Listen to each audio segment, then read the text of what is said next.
Do we start knitting or what? Are we doing a new intro? Yeah, I think we should just do like a... Do the shield maiden!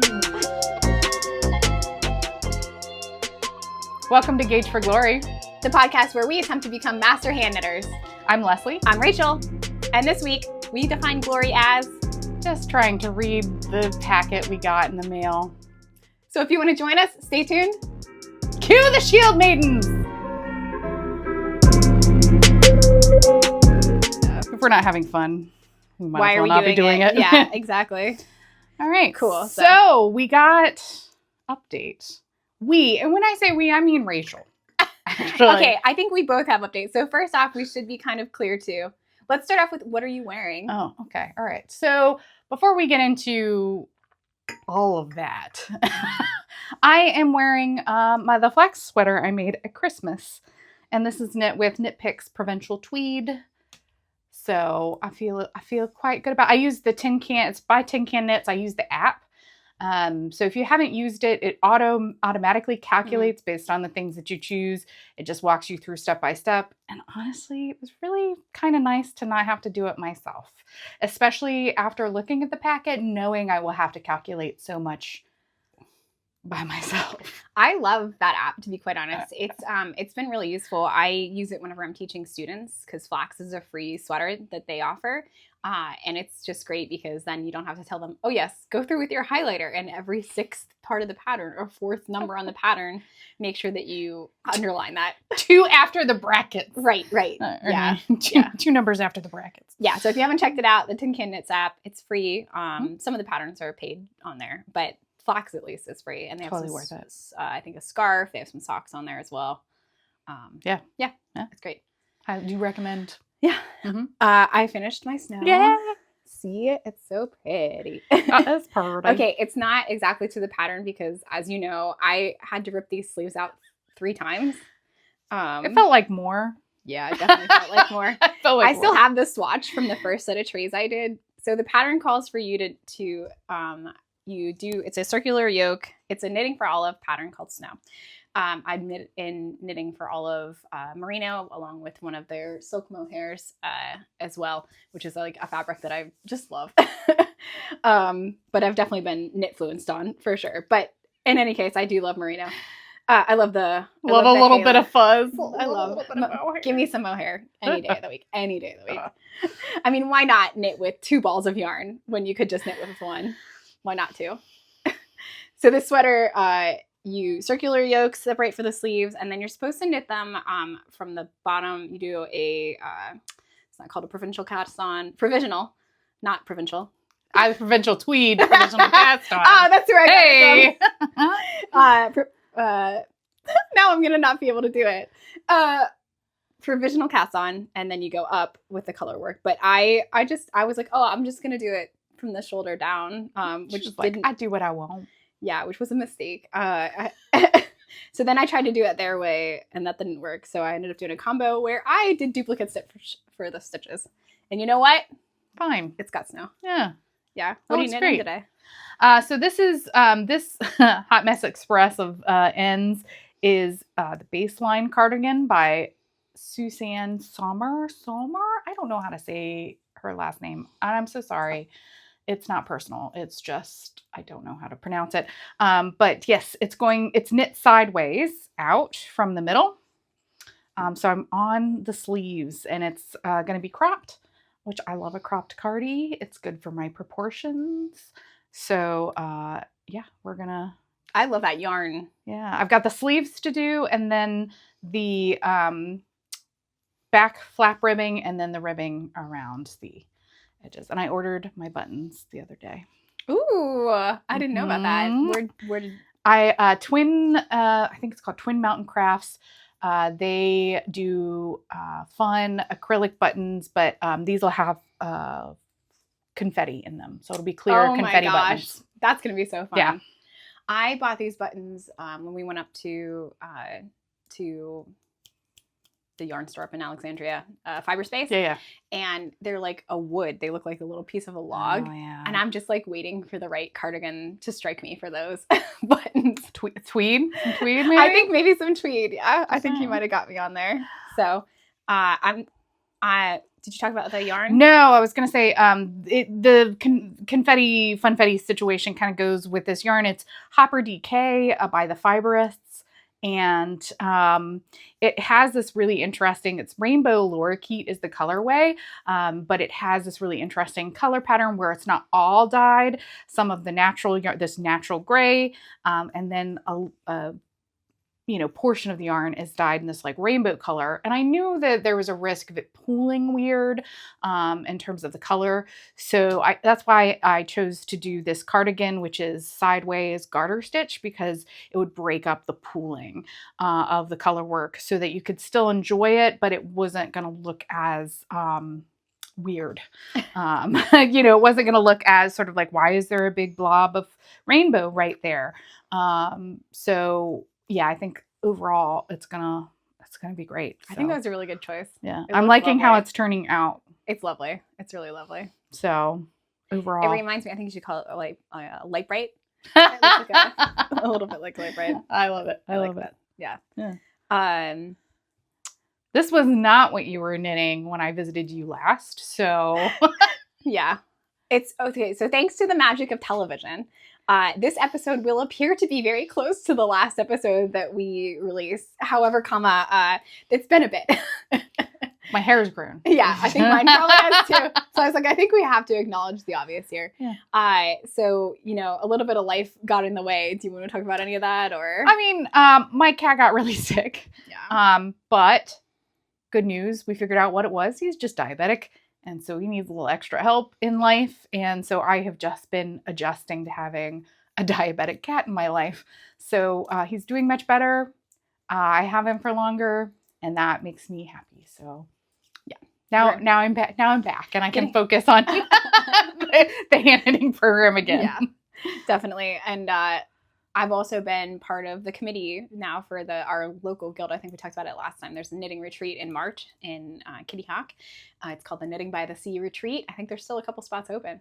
Gonna have a really great vendor market all day. And the Fiberists will be there, as from what I understand. That's what I heard. Yeah. That's where I got this yarn at the retreat last year. So I think you're gonna be able to wear it. You feel? That's the are you goal. feeling confident? I am. I think I just need to get through. If I can get through the sleeves, I feel like I can get the ribbing under control pretty quickly. Are you doing full length sleeves or? Yeah. Yeah. Okay. Yeah. So I've been pretty involved with that. But I do have some news to update. Oh, I left my packet of basic stuff downstairs. I should get that, huh? Yeah. Also, in the time that it took us to film this next episode, you have some updates, some news. Yes. So I have completed the basics course. And I even got a little certificate. Yay. From the Knitting Guild Association. So for the basics course. This was 3 levels. The first level was like increases. Second was basically decreases. And the last one was something that I think is very appropriate for this channel. How to gauge. How to calculate gauge. So I kind of wanted to bring the packet that I got back out just to show everybody a little bit about, it's probably really loud, about what we're going to be doing as we continue to gauge for glory. So each of the little swatches, like we talked about last time, has to have... And for the uninitiated and those in denial, when we talk about gauge and gauge swatching, this is all this is these little rectangular square guys that are demonstrating specific stitch pattern. In a particular yarn, you do it, you block it, and we'll talk more about blocking. I will block things with my tears, I imagine. So, but yes, it involves water, and so and a ruler, and a ruler. Yeah. So ruler is kind of crucial. Yeah. A lot of the patterns that you'll see normally have gauge. So the purpose of gauge is to make sure that your knitting fabric, the fabric that you are knitting based on your tension, your needles, the way that you knit, all of that matches close enough to the pattern that you're making that you're going to come out with the correct size. Right. So yeah, is that a good way to Yeah, you sound as if you have taken a course in this. It's almost like I took a basic. Almost. It's almost like I took a basic level course in gauge swatching. Yeah. So, well, but you didn't do that just to swatch. no, gauging, getting gauge is so important for getting knits that fit, which I know is a problem that a lot of knitters have. I'm sure we're going to do a segment about how you can do that. So the way that TKGA has you do it is you knit a little bit larger than a 4x4, which is what a pattern typically calls for. And then you're basically taking scrap yarn to put on the sides to measure, to indicate to the instructor what you're measuring. You go through, you count your stitches, and then there's some calculations that you do. So this is very similar to what we're going to do for the master's level course, except that, I got to make sure those purl rows are a little tighter. I also got through the second level of the tension course, which is helping me a lot, getting those purl rows a lot tighter. Yeah. And they told me to go back to combination knitting, right? So I'll put a little bit of video in here of what combination knitting is, because I don't know if everybody is familiar with that. But as I think we talked about last time, when I'll knit a row normally, and on the second row, I purl my stitches twisted. And then when I come back through, I knit through the back loop to untwist them. And somehow that makes it so that I don't have an extra 2.5 inches of yarn per my purl row. So, well, it's good. It's a thing you know now. Yeah. So we did that. Finished the snow sweater. I gave up on finish it February, but I got really close to being down to one whip. I never even started finish this sweater. Like you say it, you like don't have to. You only do one thing at a time, right? Yeah, that's true. Yeah. We'll talk about monogamous versus non-monogamous knitters in a future episode. I did start but finish it. I tried it, but I went from, I think, probably 5 whips down to 2. Mm-hmm. And one is that just like never-ending shawl that I got from the yarn crawl last year, which there is another yarn crawl this year. It's called the Dogwood Fiber Trail. So if you are in the area of Hampton Roads or like Richmond area, definitely check it out. It's going to be a lot of fun. They've got a lot of cool prizes. Yeah. And today I'm working on the Coffee Run sweater by Kudo Vakika. It's from her new book, Knits to Wear. Nice. Yeah. I remember when you got that book and you were like savoring it. It was wonderful. It was like this joyful, I'm going to just sit down and look at this pattern book. I really did. I made time for myself. I blocked off time on like a Saturday morning where I like my husband was taking my dog somewhere. I like made some tea and just like sat down and like read through this beautiful book. It's the move. I'll show you a few things from it. We can put some photos up on no, don't say the magic of editing. Last time it was segue. It's just, the word stuck. Okay, so we did all that, but this week, the last couple weeks, we've been ready to dip our toes back in to the master program. I think, at least for me, I wanted to finish the basics course first, which I did, and I bought the package. Yeah. I was supposed to buy the package first, and then life happened. So I will be buying the package. Just Rachel did it first because she's an overachiever. Not untrue. I also got us a lot of material. Here we go. Oh, wow. From me to us. Oh, boy. I've been a little bit homebound because I had a very minor surgery that just required me to stay at home. So Rob actually went to the store to get, paper because we were out of paper. And he purchased us some material. So we've got page protectors. Love it. 3-inch binders. Good old Rob, eh? What are these called? Table of contents dividers. And we're ready to get organized. Okay. This is so foreign to me, being disorganized. Honestly, I don't know. It's just the way that I like to wrap my head around it. So I'll talk a little bit about, or do you want to talk about your first impressions? So speaking as somebody who isn't as organized as Rachel, I really, when you look at it all together, it feels like a lot. It's a lot. There's 18 plus swatches. There's a mitten project. It's got to be, there are worksheets. There's a lot of information in the packet. There's a lot of things that we're going to be asked to do. And so when I thought about it, I thought, I'm going to just have to have a moment with myself to plan out I'll sort of set a smaller goal to help me achieve the larger goal so that I can kind of eat it piecemeal, basically. So instead of going, oh my gosh, there's so many things that I have to do with this, I'll just say, oh, if I get one done every other week, it gives me a little bit of wiggle room to redo it if I want to, or kind of like figure it out. So I think I'm going to approach it like that. I've looked at all of it, got it. And now I'm going to think about how to pace it for myself so that I don't make myself crazy. I feel like I'm going to just have like fits and starts with it. At least like how I did the basics. I'll be like in the mood to swatch for a while and I'd work on that. But I consider myself a project knitter more than a process knitter. And so having finished items, having finished garments is like something that drives me in my knitting. And I think it goes back to, I read something recently where your brain is always fixated on like open projects or open problems that it needs to solve. So for example, we've been trying to do the deck for several months, right? On my mind all the time is, did the permit get through? Have we called the office? Like, when are they going to get back to us? That's always sort of like your brain's just sort of calculating the stuff. But I read that it's very good for creative pursuits whenever your brain has these open kind of projects. But what's a problem for me is that my knitting feels like a problem that I need to solve. Oh no, that's oh. So how many years of therapy do we need to fix it? Right. Yeah, let's do calculate. If anyone has an idea, let me know. That's like after Criminal Minds, my former roommate, we would always play how many years of therapy would everybody need after this episode. So and we would we would calculate like different factors based on how messed up it was.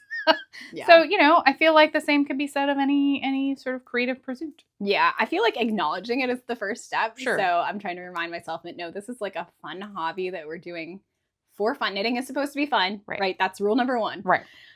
So I think I'll be able to I think swatching actually helps a lot because it's a small, achievable goal. Even if it doesn't result in a finished project, it's still something that I can do that's small, achievable, and gives you that like satisfaction of casting something off. And I think if done in between larger projects, it can be really satisfying, to your point. Yeah, that's what I found when I was doing the basics course. I think I enrolled in like September, October, but I took a little bit of a break because I really wanted to knit this sweater. And it's beautiful. And my red sweater with the beads. Yes. Hoarfrost. Yeah. I really wanted Which is a prize winner. Yes. Oh, yes. Also, Leslie and I are both award-winning knitters already. Thank you very much. You want to tell them what we won?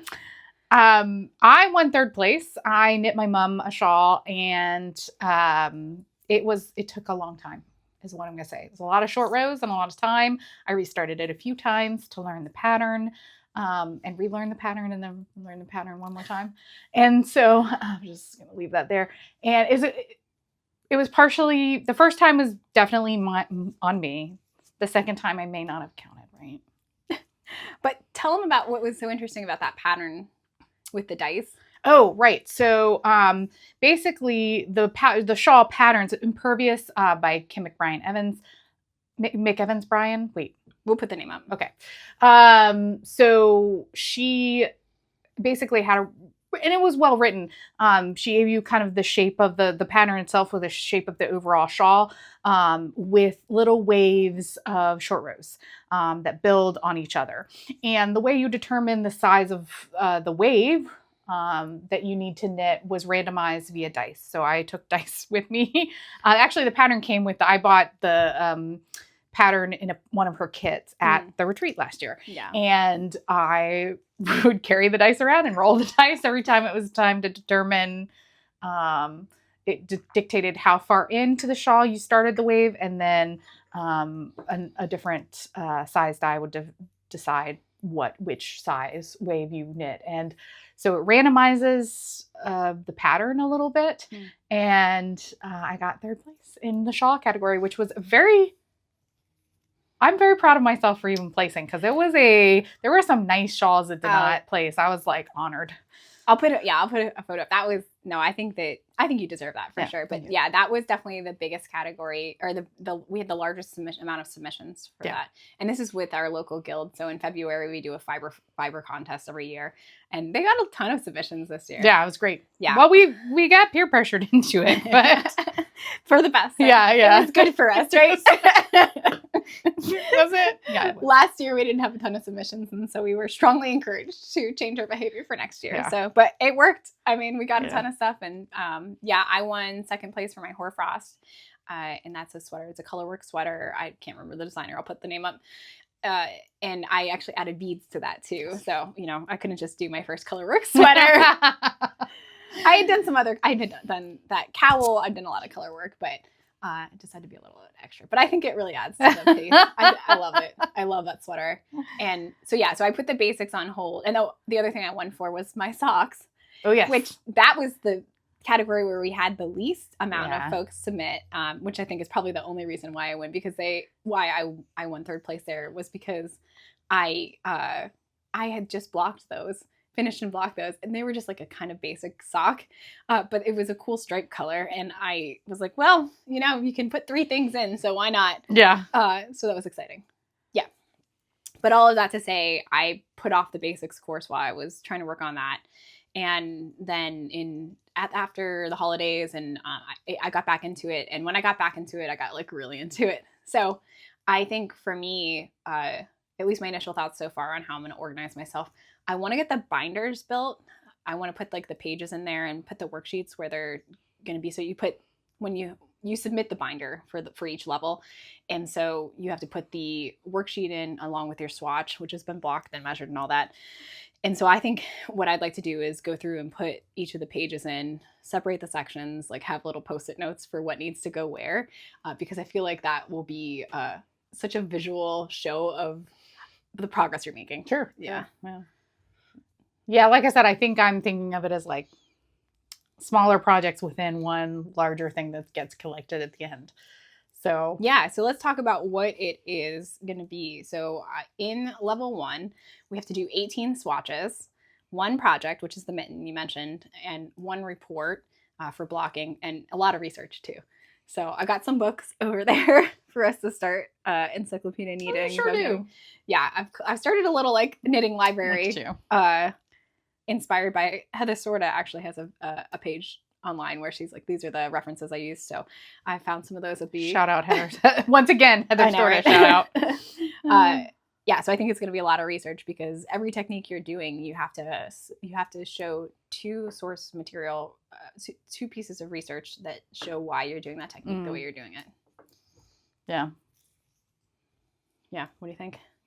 Yeah, I mean, again, it sounds like a lot when we talk about it all at once, but when you look at each thing, it's like, oh, okay, I understand.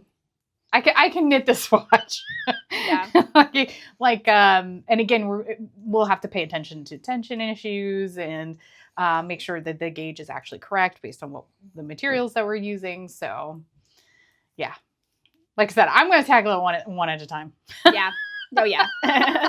I think once I do the setup, I think maybe I'll go do the report and get my research pieces together, and then after that, then I'll probably start with the swatching. Yeah. But I also I have a few things to do for the level 3 for the tension course that I'll finish first. Sure. But I was glad to buy it. It starts, you have like a year, I think, to do, or 18 months maybe for level 1.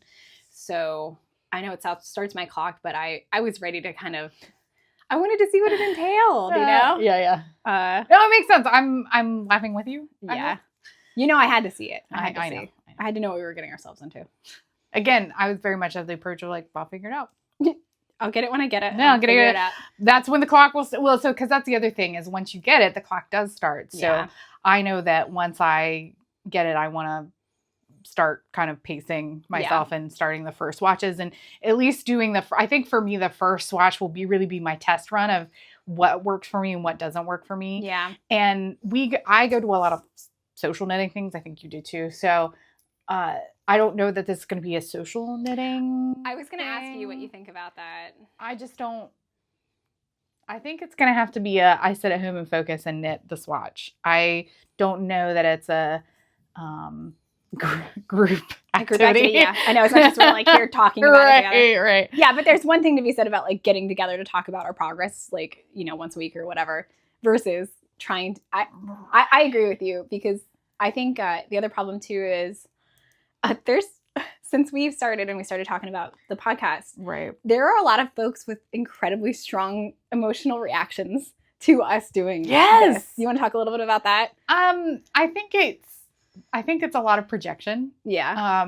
But I will say overall, overwhelmingly supportive. Right. You know, if you're watching this now, you at least at the beginning probably know us because we've sent it to you and been like, watch our thing. So overwhelmingly supportive. But people do kind of put their own feelings about it on us doing it. So we've gotten a range of Can I say my favorite? Yeah. Why are you doing that? Did you just want to suck the joy out of your knitting? and then in the most loving way possible. Yeah, and then from we were someone like, that we care. Yeah, we're like, well, no, we're just like this. Yep. This is Yeah. just who I am. Yeah, I think there was a lot of like, why would you want it? Why would you need to do that? Why would you want to do that? And I don't think it was coming from a bad place. It was just sort of genuinely curious as to why you would want to put yourself through that. Yeah. What do you mean you have to write reports, right? About knitting. About knitting. You know? When you could just be knitting. Why Yeah. would you do that to yourself? And it definitely does cut into, I mean, yeah, writing reports cuts into your actual knitting time. Right. Making swatches to prove that you know the knit stitch and how to increase and decrease Right. cuts into your knitting time. Yeah. But I don't know. I'm excited about it still. I think it's going to be really valuable, and I think we're going to learn so much. And especially, you know, we're younger-ish, and you've been knitting for a long time. I haven't been knitting for quite as long. There's so much knitting ahead of us. And just think, if we are able to master these skills early, then, I mean, can you imagine what kind of knitters we'll be in like 10, 15 years? I know. So that's what I'm excited about. Yeah. You know, and I've had a little bit of time to digest since I looked at the packet, and I have to say, it's not that bad. Mm-mm. It's really going to just be a matter of self-discipline, and just, like I said, pacing myself and setting aside time for it. And as long as you're willing to do that and willing to learn, I think, you know. Yeah. Yeah. And I think anytime that you're not, or if like you get frustrated, like you can just take a pause, take a beat, you know? Yeah. Yeah. So I think that's going to be really fun. Was there anything else you want to cover this episode? I think we've done enough. I think we've done enough. That's great. Oh man, why did I have to try to end the episode on a spot where I'm knitting through the back loop and purling? This is going to be Let me get through this first. Consistently problematic. We decide we want to knit while we do this. I know, we're but gonna I have felt to like choose. we couldn't not, you know? Yeah. And anything, let's see, anything that you think you're going to have for next episode, or just kind of see how that goes? I don't think we can Predict the future? Yeah. Yeah, just can't predict the future. We can't foretell future glories. we can only meet them as they come. You know, it's a present. Yes. Right? Yeah. Cool. Okay, well, you want to end it? Yeah. So this has been Gauge for Glory. I'm Leslie. I'm Rachel. And we'll see you around the knitting bend. I don't know. See you next time.